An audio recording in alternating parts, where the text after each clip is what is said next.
ज्ञान का हमेशा सही उपयोग करना चाहिए, तब भी जीवन सफल होता है। एक संत ने 2 शिष्यों को डिब्बे में गेहूं दिए और कहा कि ये अमानत 2 साल बाद ले जाऊंगा।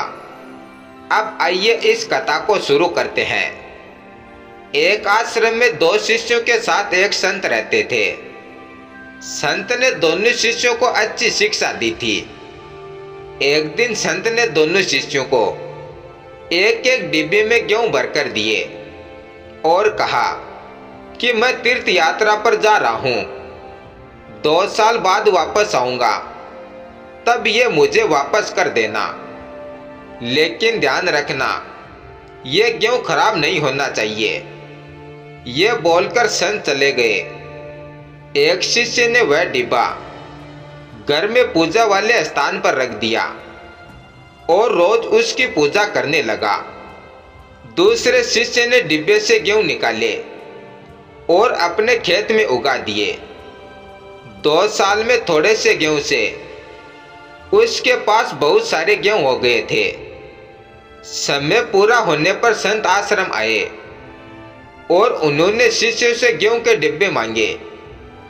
पहले शिष्य ने डिब्बा देते हुए कहा कि गुरुजी, मैंने आपकी अमानत की बहुत अच्छी देखभाल की है, मैं रोज इसकी पूजा करता था। गुरुजी ने डिब्बा खोल के देखा तो गेहूं खराब हो चुके थे, उसमें कीड़े लग गए थे। यह देखकर पहला शिष्य शर्मिंदा हो गया। दूसरा शिष्य एक थैला लेकर आया और संत के सामने रखकर बोला कि गुरुजी, ये रही आपकी अमानत।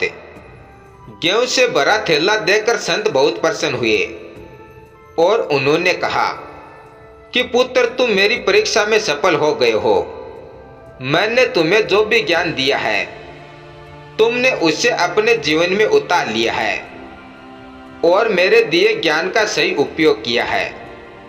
इसी वजह से तुम्हें गेहूं को संभालने में सफलता मिल गई है।